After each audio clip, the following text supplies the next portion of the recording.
باور کن نمیذارم سامر سوار اسب بشه، مگه اینکه از روی جنازه من رد بشه، حتی اگه خیلی اصرار کنه، چون کار همیشگیشه. ببینم این چی داره میگه؟ یعنی میشه داماد تو این روز با اسب نیاد دخترم؟ این مرد اصلا از آداب و رسوم ما خبر نداره. خب لازمه که خبرم کنید.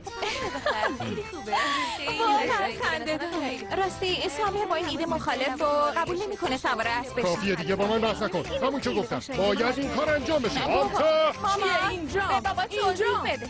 یا ببین اینا چی دارن میگن؟ سامر میگه سوار اسب نمیشه. این درسته؟ مردم چی میگن آخه؟ یکم آروم بگیر. ریتویک عروسیش سوار میشه باشه. الان بفرما بشین. زود باشین بیاین دیگه، غذا رو داریم میکشیم. باشه ماما. پسرم ویجی، نظرت چیه بعد از عروسی ریوا و سامر همه خانواده جمع بشیم و با هم دیگه بریم یه مسافرت؟ چطور؟ آره فکر خوبیه.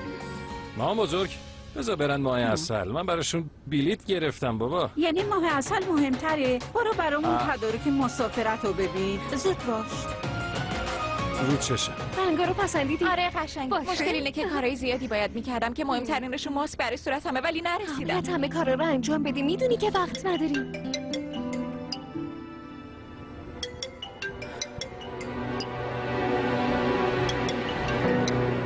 دخترا بله آماده تقریبا. همه تمرین‌ها و کارهایی که میخوای و بکن، چون هیچ تأخیری نمیخوای.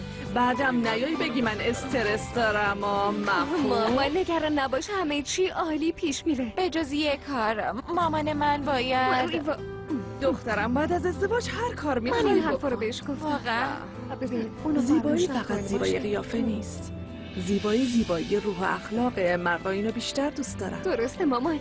حق با تو مامان. خیلی خوب پاشیم بیاین دیگه. مامان شما برو، ما هم میاییم. ریتویک کجاست؟ چرا تلفنشو جواب نمیده؟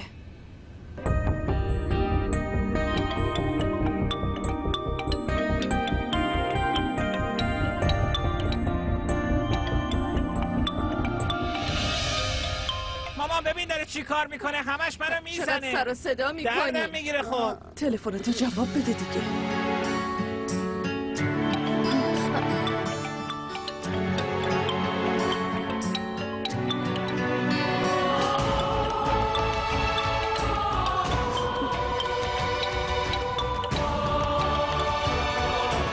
سلام ریتویک، خیلی وقت دارم بهت زنگ میزنم، چرا جواب نمیدی؟ سلام خانم، ببخشید من پالاکم. ریتویک کجاست؟ حالش خوبه؟ خانم من پالاکم، کارمند شرکتشون. ریتویک حالش خوب نیست. چی؟ چه شده؟ مگه برای یه اردوگاه طبی شرکت نکرده بود؟ اون الان خوبه. تبش خیلی شدید بود، واسه همین آوردمش درمانگاه. حالش خیلی بده؟ نه اون خوبه. من اینجام که مراقبش باشم. ماجرا رو من به آمان گفتم. میدونم که همه تو خونه نگرانن. من جواب موبایلش رو نمیدم، ولی وقتی دیدم که شما تماس گرفتین جواب دادم، چون میدونستم که خیلی نگرانه. بسیار خوب، ازتون ممنونم. یه لحظه. همین الان یه تماس از پالاک داشتم و بهم گفت که ریتویک خیلی مریضه. پالاک همین الان رو خطه با ریتویکه. خوبه، لطفا بهش بگو که من دارم میام پیششون. پالاک، آمان یکم دیگه داره میاد پیشت، شما دوتا رو میاره باشه؟ یکم دیگه باز باها تماس میگیرم. باشه خانم. این مرد یه چیزیش میشه، اصلا نمیدونم چرا به خودش نمیرسه. شانس آوردیم که پالاک باشه، وگرنه چی میخواست بشه. به هر حال من دارم میرم بیارمشون، دارم میرم دنبالشون. آره مراقب باش.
آره من پیششونم، مالش خوبه. آره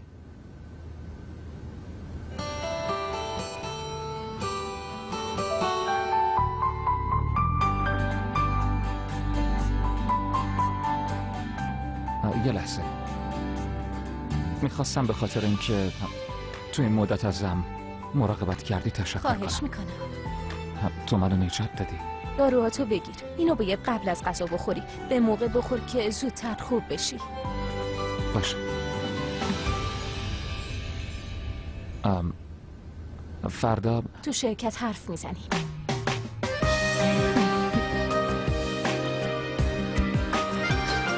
با اجازه. الو، سلام شیتا. دوباره برگشتی پیششون؟ آره، یه جورایی. اونقدری که فکر میکردم بد نیست. بعد از کاری که توی اردوگاه کرد حس کردم یه نفر دیگه است. کاری که واسه مردم کرد غافل گیرم کرد. یه چیز دیگه، کارمندا رو یه بار دیگه جمع کن. تو این زمان کم؟ ببین کی میتونه برگرده. بهم خبر بده. میدونستم.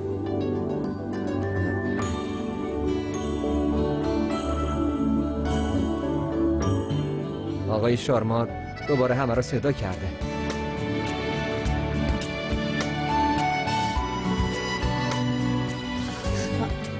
باش عزیزم، بعدم بهت زنگ میزنم.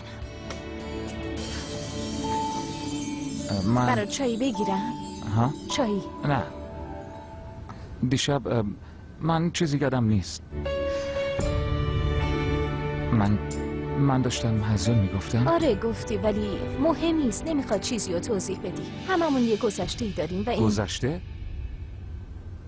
من نه من هرچی که داشتم میگفتم به خاطر توهم بود و همش چرت و پرت بود. حرفای مسخره، همش شوخی بود و حرفای بیخود. اون من نبودم. باشه، اشکال نداره. باشه، بریم. روبین تلفنم کجاست؟ برو.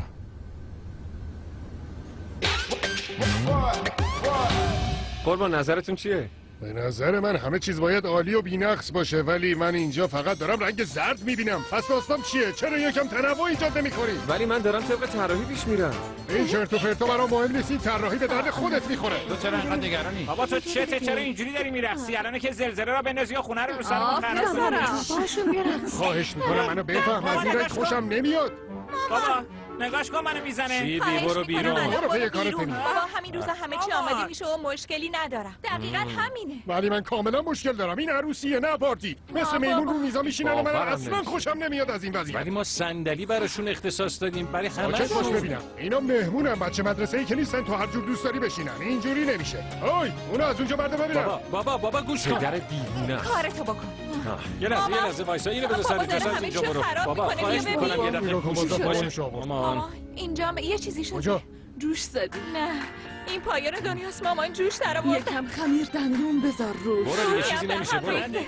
بذار بچه‌ها هر کار میخوان بکنن. این یه عروسی سنتیه. بندون و دستبندا و زرچوبه و همش هم باید روی اصول باشه. همه چی باید ایدئال باشه. من برنامه ریزیش من میکنم. موافقم. یه برنامه بریزیم که بعداً اجرا کنیم. الان تصمیم بگیریم. آخه رو همه چی اتفاق نظر داشتیم. الان از همه چی خوشش نمیاد. حس میکنم از دستم رفت. ریتویک هم اومد. ریتویک. بابا رو جوشم خمیر دندون میذاری؟ معلومه دخترم. حالت چطوره؟ بهتری؟ حالم خوبه.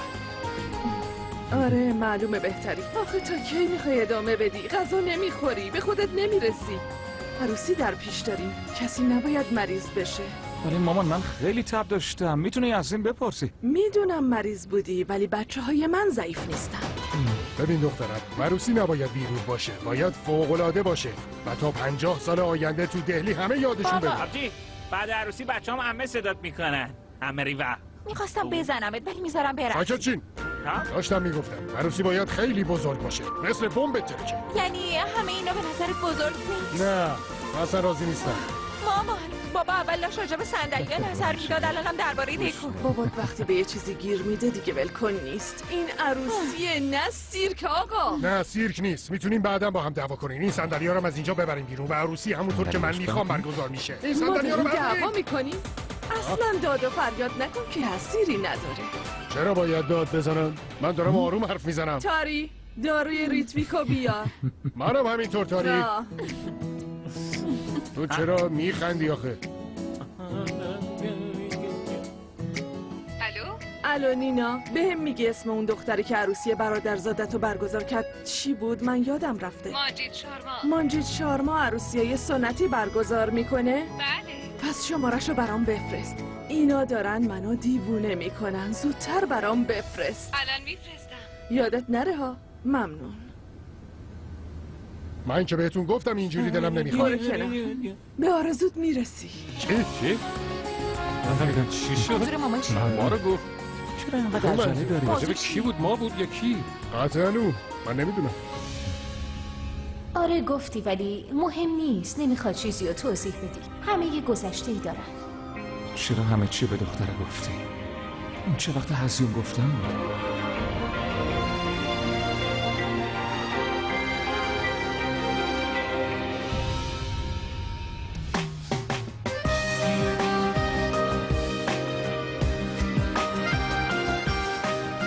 بمون مامان، از اینجا نرو، خواهش میکنم.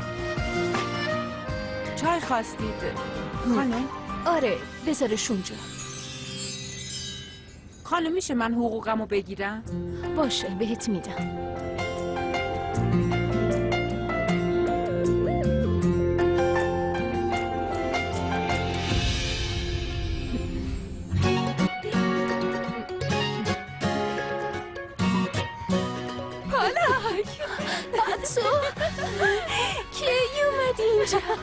الان رسیدم و به فاصله اومدم خونه. از دیدنت خیلی خوشحال شدم. میدونم. ببینم میدونی خیلی چیزا هست که باید بهت بگم. منم همینطور. آره غیر ممکنه. تو باورت میشه پالاک؟ به خاطر تو از همه اینا خلاص شدم، وگرنه هنوزم با اون ریتویک گیر افتاده بودم. تا حالا عقده اندازه اون تو زندگیم ندیده بودم. خوبه که از زندگیش اومدم بیرون و فراموشش کردم و الان یه کار جدید دارم و همینطور یه مدیر خیلی جذاب.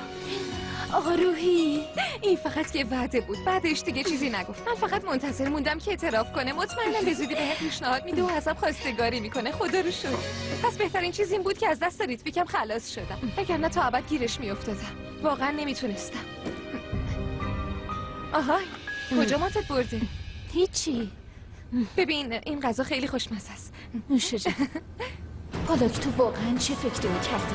به نظرتون آدم خوبیه؟ اون داشت زندگی آروهی رو خراب میکرد. تو اشتباه میکردی.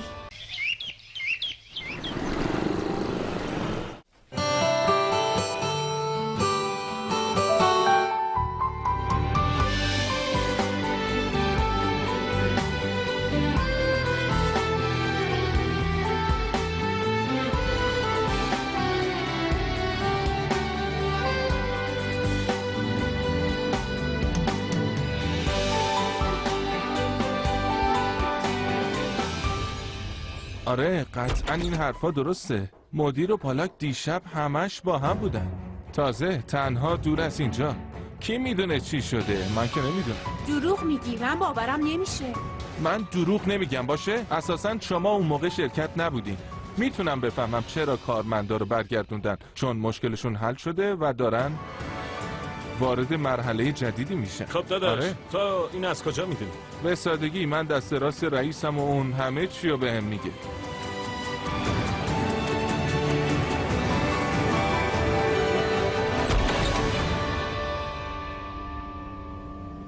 سلام. سلام. برو پیشش ببین چی شده.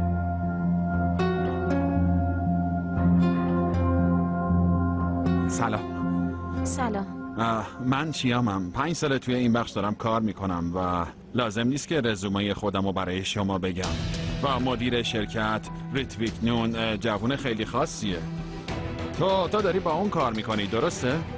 این عالیه. اخلاقش، رویاهاش، تو همه اینا رو میدونستی درسته؟ تو چی میخوای بگی؟ یعنی تو میتونی کارمو کامل کنی، میتونی بهم کمک کنی، چون تو مدیر ارتباطتون خیلی صمیمیه.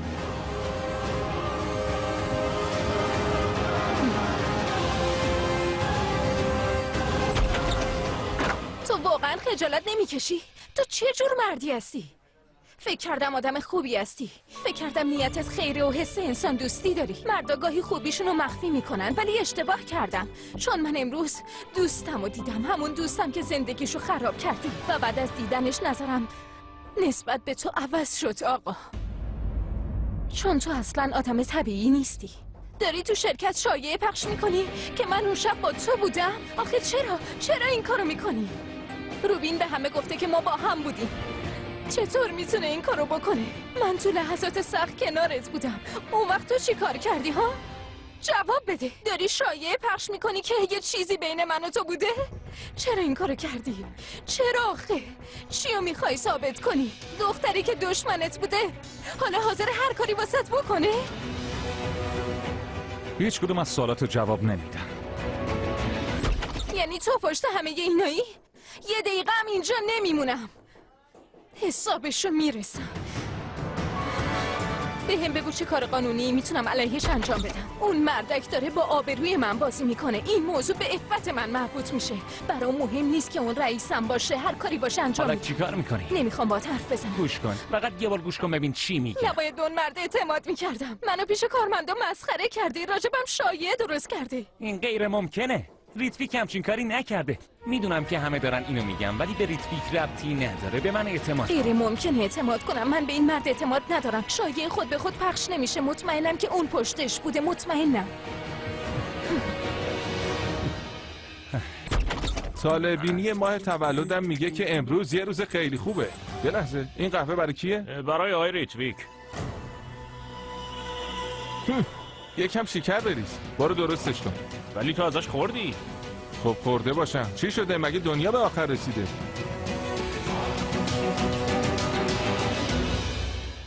استاد؟ شبم با پالاک چطور بود؟ تو همه چی میدونی؟ میدونم استاد. نمیدونم اصلا. اینو به همه ی شرکت گفتی. تازه گفتی که من به تو گفتم. استاد من مجبورم یه واقعیتی رو بگم. خیلی رک میگم، من دوگانگی شخصیت دارم و قطعا اون یکی شخصیت هم اینو گفته. من حتی دیروز رو یادم نمیاد. این قبلا برام هم اتفاق افتاده بود. واقعا؟ راستش استاد خیلی داشتی به پالاک میرسیدی. آره، تازه هم کارمندای زن و همه رو برگردوندی. به خودم گفتم که قطعا دارن ازت سوء استفاده میکنن. استاد شما منو میشناسید، من آدم بدی نیستم. مطمئن باشید. روز خوش.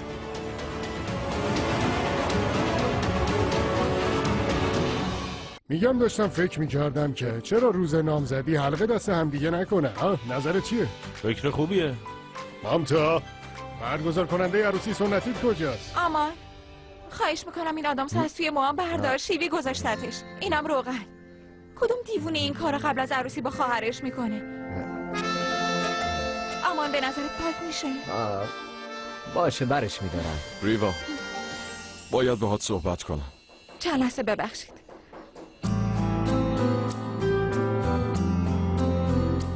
از وقتی روز عروسی رو مشخص کردیم تو حالت خوب نیست. نمیخوام. چیو نمیخوای؟ من اول بهت پیشنهاد دادم و تو روز بعدش قبول کردی. گوش کن سامر، ما با هم بزرگ شدیم و دوستای خوبی برای هم این که با هم دوست باشیم با این که شریک زندگی باشیم فرق داره. دوستا هم میتونن عشق هم باشن. میدونی بهترین کار چیه؟ من دوستت دارم، واقعا دوستت دارم و اگه دوباره ببینی مطمئن باش خودم رو میکشم. با من حرف نزن. هرچی نباشه تو دوستشی، طرف اونو میگیری. جفتتون مثل همین. راست شما دوتا به هیچ وجه نمیذارید داستان عشق من شروع بشه. وقتی اومد اردوگاه میدونستم که یه داستانی پشتشه. اگه یه بار دیگه ببینمش ازش شکایت میکنم. باور کن این کارو میکنم. اصلا هم شک نکن. امروز استاد اخراجم کرد. چرا؟ حق داره. ببخشید، راستش من اون شایعه رو راجبت پخش کردم. به استاد هیچ ربطی نداره. دوست دارم هم ماچت کنم هم بگیرم مثل چی کتکت بزنم. بهت گفتم که به ریتویک ربطی نداره. ماچت تو برای خودت نگهدار، فهمیدی؟ یکم صبر کن تا بهت بگم که نمیخواستم ماچت کنم. من تو رو خوب میشناسم. فکر نکن میدونی میخواستم با چی کار کنم. مگه منو میشناسی؟ آره خیلی هم خوب میشناسمت. الان نمیخوام جواب تو بدم. در واقع ما میخوایم با تبلیغ دارو و نسخه پزشکی اطلاعات مردم رو راجع به بیماری که قابل تشخیص نیست زیاد بکنیم. تو بخش صدا هم مشکل داریم. یکم استراحت کنیم. قربان، سوء تفاهم شده. بذار یه چیزی رو رو راست بهت بگم. حتی اگه به هم پولم بدیم باید وقت نمیگذرونم. یادم رفته بود من از دخترها بدم میاد. قطعا میدونی چرا. جز این که ممکنه راجع به من و خودت یه جور دیگه فکر کنی. تو برای من مثل مردا میمونی، نه مثل دخترم. چرا باید راجع به شایعه پخش کنم؟ دخترها راجع به من شایعه پخش میکنن، نه من راجع به اونا. فهمیدی؟ اومدم عذرخواهی کنم. فراموشش کن. راستی این بهترین شایعه‌ای بود که میتونست دربارت پخش بشه. بهش افتخار کن. میدونستی وقتی میخندی خیلی رو مخ آدمی؟ منم از خندات خوشم نمیاد. رو مخم. رئیس میخواین ناهارتون رو بیارم تو دفترتون؟ ممنون. نهار میخوری؟ ممنون، مامانم واسم نهار آورده. راستشو بخوای نهار امروز من برنج دونه بلند با عدس زرد و یکم زیره و یکم کرست که داره آروم میپزه. خیجدی؟ فکر کردم فقط غذای لاکچری میخوری. آره درسته، همیشه غذای لاکچری میخورم. ولی به خاطر تبی که داشتم دارم درمان میشم و واسه همینم باید فعلا خیجدی بخورم.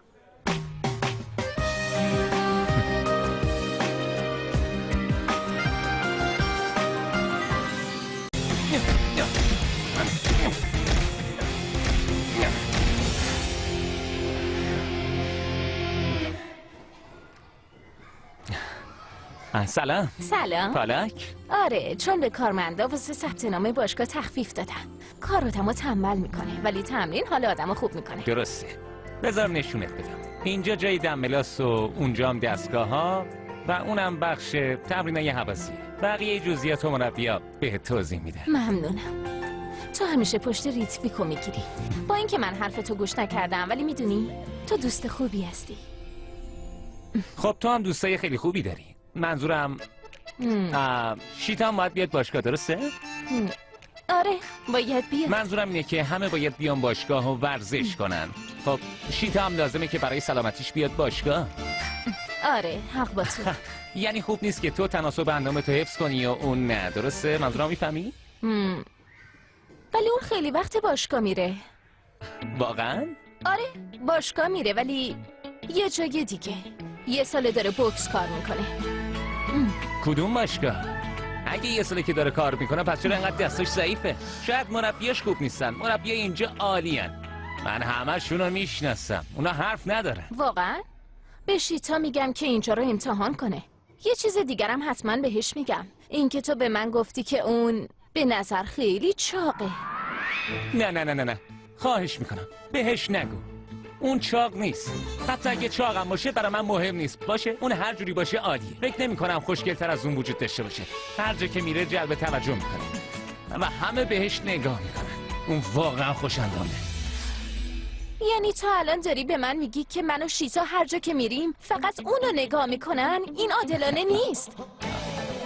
عادلانه نیست. نه پالک، منظورم این نبود. منظورم اینه که شیتا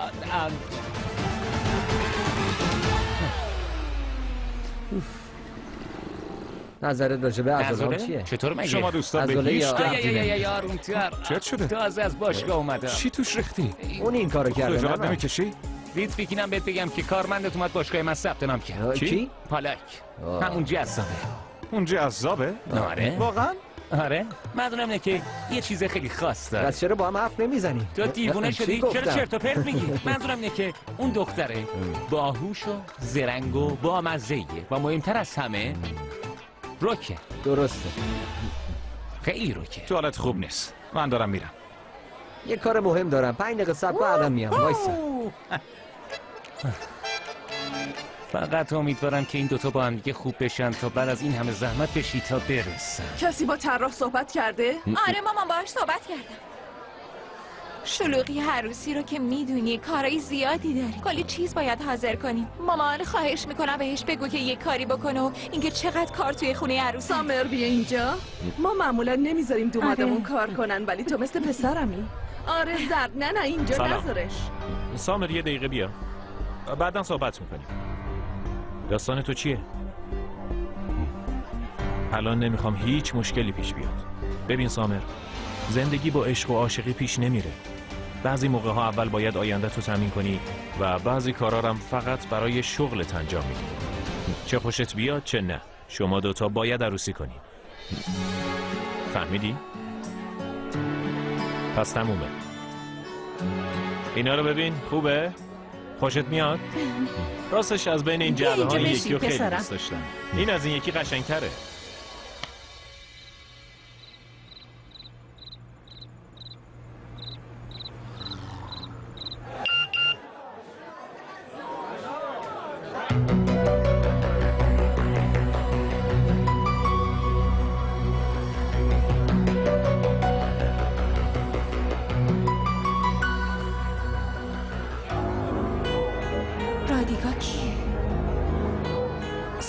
من کلی بهت زنگ زدم، چرا جواب نمیدی؟ ببینم راجع به خودمون با خانوادت حرف زد. خواهش میکنم دیگه به من زنگ نزن، رابطه ما تموم شد، دیگه نمیخوامت، میخوام این رابطه تموم بشه.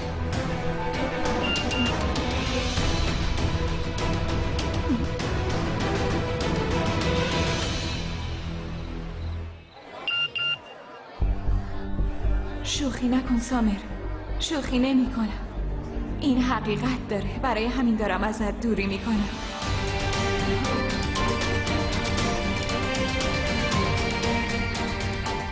یعنی باید بهت زنگ بزنم بگو تو از چی ناراحتی؟ دیگه بهم پیام نده، بسه دیگه، منو به حال خودم بذار.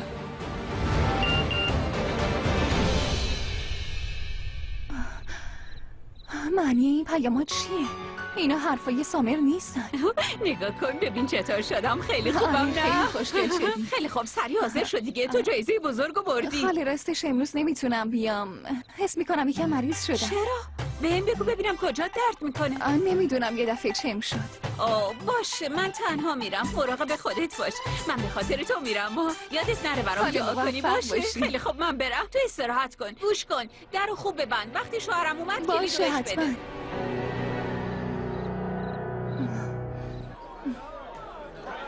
راستش اینجا یکم همه چی به هم ریخته و به کمک احتیاج داریم. کارهای سنتی با تو و کارهای مدرن هم با تو. آره حتما. ببینین چیزایی که مربوط به رسوم پنجابیه، نمیدونم مثلا حواستون به حنابندون و دستبنده و زردچوبه باشه و تو هم به چیزای دیگه. بله نگران مثلا مثل چیزایی مثل دکور و اینا باشه. آره نگران نباشید. روت حساب میکنم و رفیق، حواست هست؟ تو ریتمیک نونی. یه دقیقه صبر کن. میخوام خودمو نشکون بگیرم تا باور کنم. من اینستاگرام تو همیشه دنبال میکنم، میدونم کجا میری و میای، چی میخوری و میپوشی و چقدر پول در میاری. طراح لباس مورد علاقت هم آقای توم ماهیکیه نه؟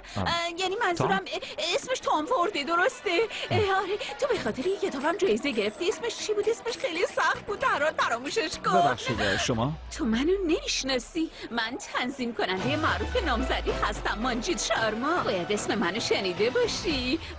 باشه من اینجا با آقای اندرو اومدم تا هنر استثنایی سنتی خودم رو به این عروسی اضافه کنم. با توجه به اینکه داریم در مورد عروسی صحبت میکنیم، بذار یه چیزی بهت نشون بدم.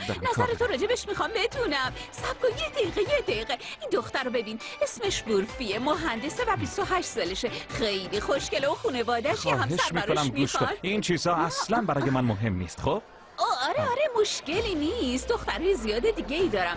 دختر خیلی خوشگلی، مغازه خیلی بزرگ سالی فروشی هم داره، باباش تاجر معروفیه. اجازه میدی من گوش کن عزیزم، میخواستم بهت بگم یه دقیقه خواهش میکنم. ببین تو داری وقت منو تلف میکنی، من نمیخوام ازدواج کنم. یه دقیقه به حرف من گوش کن. ریتویک نون، تو جوون پولداری هستی و باید درست به این موضوع فکر کنی، باید به فکر آینده‌ات باشی. هر سوالی دارید از من بپرسید، من بهتون میگم. آره خواهش میکنم ببینم اون تابلو رو کی کشیده؟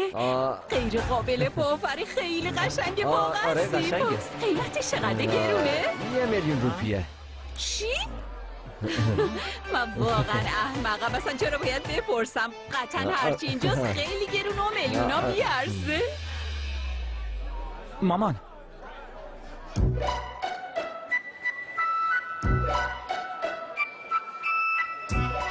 چی شده؟ این زن کیه؟ کدوم؟ اونو میگم. مانجید؟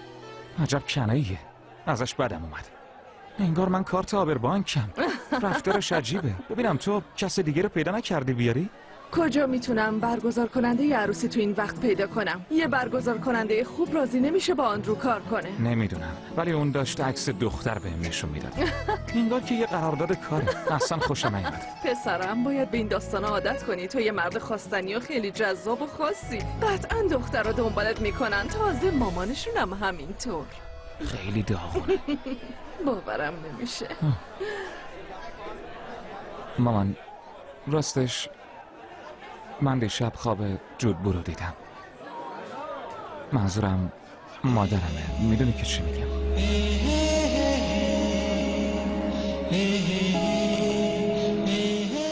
مادر واقعیت منم، پسرم. میدونم مامان، ولی وقتی این زنه رو میبینم مطمئن میشم که همشون دنبال پولن و به چیز دیگه اهمیت نمیدن. مادرم من و بابامو وقتی که هیچی نداشتیم ترک کرد. من میخوام خانواده‌ام از این مدل آدما دور بمونن و هیچ وقت نزدیک این آدما نباشن. همه دخترها بد نیستن.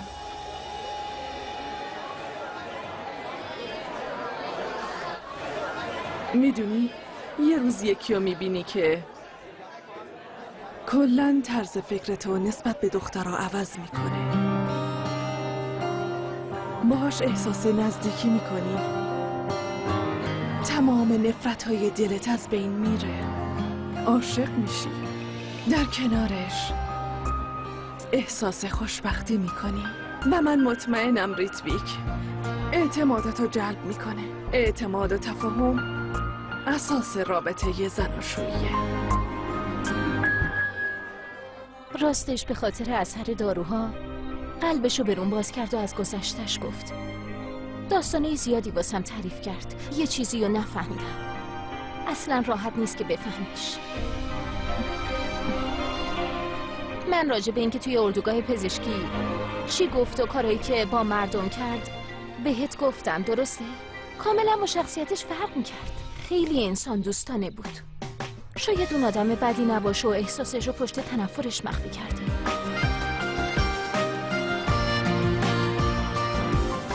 نمیدونم مامان، ولی من راحت نیستم. یعنی این موضوع نگرانم میکنه. نمیخوام این مردم نزدیک خانواده‌ام باشن.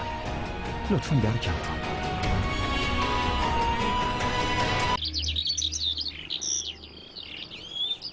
اوه یا خدا، در قفله. پالاک تو اینجایی؟ آره مامان من اینجام. خیلی هم دیرم شده. خوبه دخترم، ببین چی میخوام بهت بگم. دیشب تو اون خونه پسر خیلی خوب و درس خونده دیدم که خیلی هم پول داره. به نظرم بهتره امروز جواب تلفنتو ندم. داستان داره. راستی یه چیز دیگه هم میخواستم بهت بگم. نمیتونم جعبه عینکمو پیدا کنم. طبیعی نیست. همیشه مثل بچهای کوچیک وسایل تو گم می‌کنی و بعدش منو صدا می‌زنی. خسته شدم. بیا سرشو گرم کن. اینجاست. بلدم نیستی پیداش کنی. کجا رفت؟ داشتم با اون حرف می‌زدم. خب رفت سر کارش دیگه. پالاک حداقل بهم زنگ بزن دختر.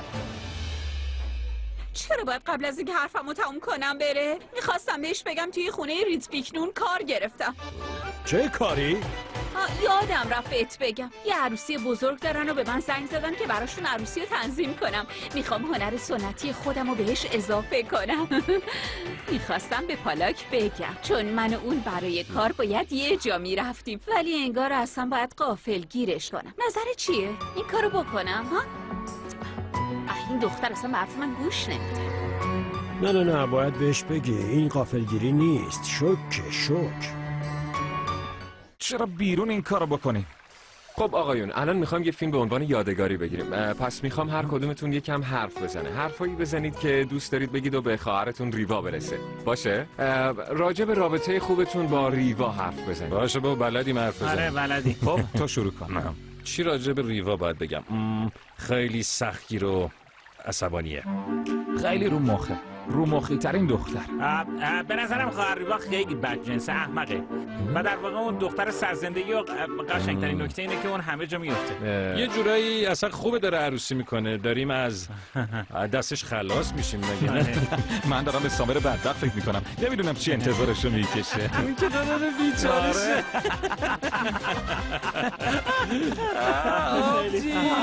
سلام. این حرفا چیه؟ کاغذا کجاست؟ چرا نمیخونی؟ باشه این کاغذه. من آمادم. ریوا بهترین خواهر دنیاست و خیلی نازه. در واقع ریوا باهوشترین فرد خانواده ماست. اصلا میدونین چیه؟ بهتر فراموشش کن. خیلی رو مخی. ما راحت شدی، هنوز حرفامون تمام نشده. آبجی با داریم شوخی میکنیم. از اول شروع میکنیم. داداش میبینم که باید این برگزار کننده ها رو تحمل کنی. نه داداش، نه امکان نداره این خانم رو تحمل کنم. وقتی میبینمش استرس میگیرم. مانجید؟ آره. خب مشکلش چیه؟ من خودم باش برخورد میکنم، نگران نباش. اصلا نگران نباش، اون با من. چطوری؟ چه خبره؟ خب داداش حواست باشه چیزی که گفتیم رو ترجمه نکنم. باشه اندرو، فیلم برداری باشه یه وقتی. باشه. اینو برام بازش کن. هی. سلام.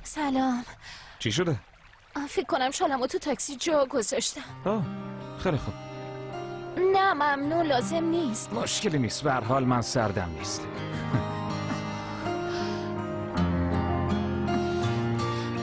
ممنون. ولی چرا بهم گفتی بیا؟ خب چون خواهرم داره ازدواج میکنه و من مجبورم همه کارهای شرکت رو توی خونه انجام بدم. کار آزمایشگاه چی؟ تو میتونی بگردونیش. هر وقت اینجا کار تموم شد برگرد که وقتی بازرس میان اونجا باشی. باشه؟ بریم تو؟ انگار سردته ها؟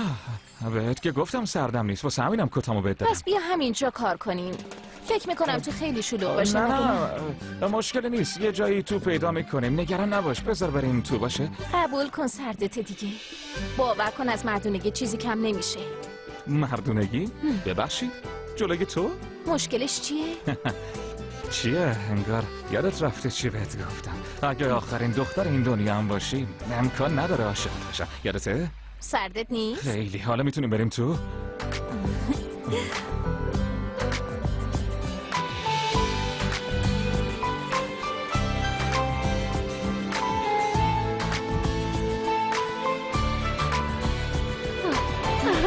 حالا رقص 2 نفره.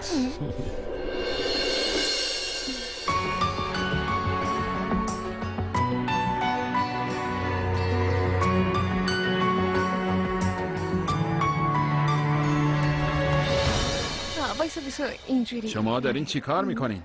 باورم نمیشه، همشو خراب کردی. هنوز تمام نشده. یکم دستتو بکش بالا. ببین پایین بالا پایین بالا. یاد گرفتی؟ بله. یالا بچه‌ها یه بار دیگه تکرار میکنیم.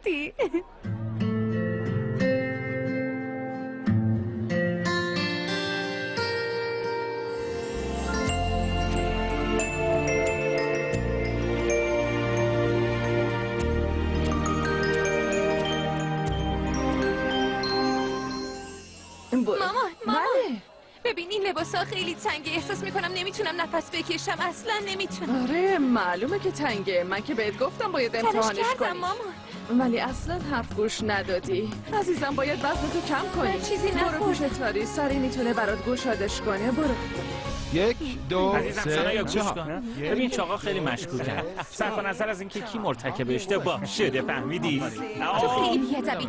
تو شیرینی‌ها رو خوردی و مامانم سر من داد زد. تو خودت چاقی داری اینجوری میگی. باشه ساکت شو مسخره.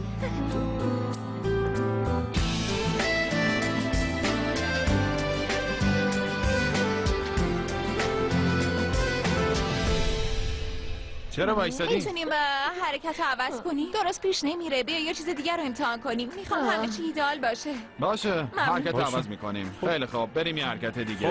با من تکرار کنیم. میتونی اینجا وایسی اینجوری.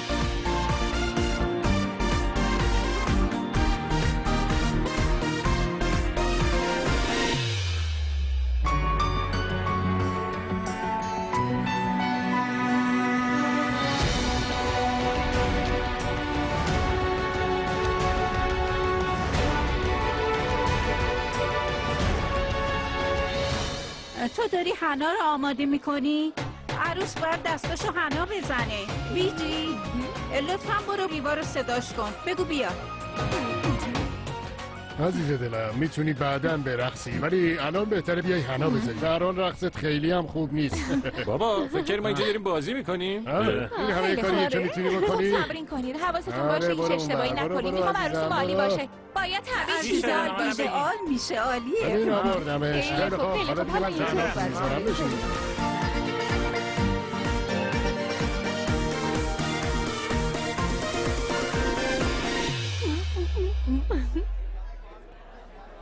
اینم خانواده دیوونه من. این مامان بزرگه. اینجا مناسب نیست. بریم کتاب خونه. از این طرف.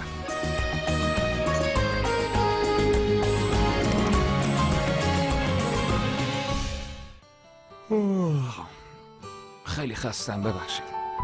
چند روز مرخصی بگیر باید تو عروسی خواهرت کمک کنی. بابا و ریشاب خوشحال میشن ولی اونا قبلا خیلی کار کردن. الان دیگه نوبت منه که جاشون کار کنم. مشکلی نیست. خودم از پسش برمیام با قهوه. خب دارو چی شد؟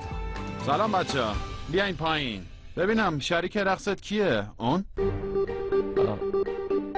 نه دختر دوست خانوادگیمون داره از لندن میاد. آنایا با اون میرقصه. چقدر دیگه میاد؟ میرقصه؟ حداقل اون تمرین کنه. یالا بیاین پایین. حالا چرا بیاین پایین؟ همینجا تمرین میکنیم. تازه من کار دارم. باشه میگم همه بیام اینجا. آره تو بعدا با شریک تمرین میکنیم ولی الان با این دختر تمرین کن چون میخوام رقصت عالی باشه. جوانای خانواده بلد نیستن برقصن. افتضاحن. خیلی افتضاحن. ولی ما پنجابیم. موسیقی پنجابی رو میشناسیم نه موسیقی بالیوودی. یعنی چی؟ عروسی هندی بدون موسیقی بالیوودی باشه؟ گوش کن باهاش میرقصی. یالا بذار شروع کنیم. بچه‌ها بیاین. منم بلد نیستم. ببین مجبوریم اینجا برقصیم. خواهش میکنم کمکم کن چون اگه برم پایین میخوان ازم کار بکشن و منم نمیتونم بهشون نبگم. پس خواهش میکنم سری تموم میشه و بعد کارو تموم میکنیم. باشه؟ خیلی خوب. خواهش میکنم بلند شید سر پا. بیاین بچه‌ها اینجا وایسید. چی کار باید بکنیم؟ الان بهتون میگم که چی کار کنید.